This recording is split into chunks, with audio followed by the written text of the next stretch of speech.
Kawawa guys, naipit ng sasakyan guys, umaga-umaga. Ayan guys oh, survival life guys. Sayang. Kabuhanganin na! Kawawa guys oh.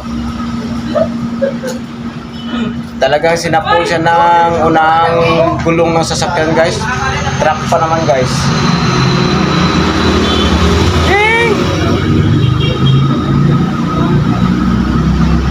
Yung huling paa niya, yan talaga yung napakan, no?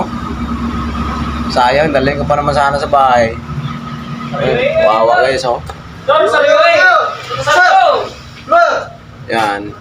Baka sakaling mabubuhay pa guys. Diyan lang muna siya. Wawa talaga, oh. Okay guys, oh. Gusto niya pa mabuhay guys. Baka sakaling mabubuhay pa to guys.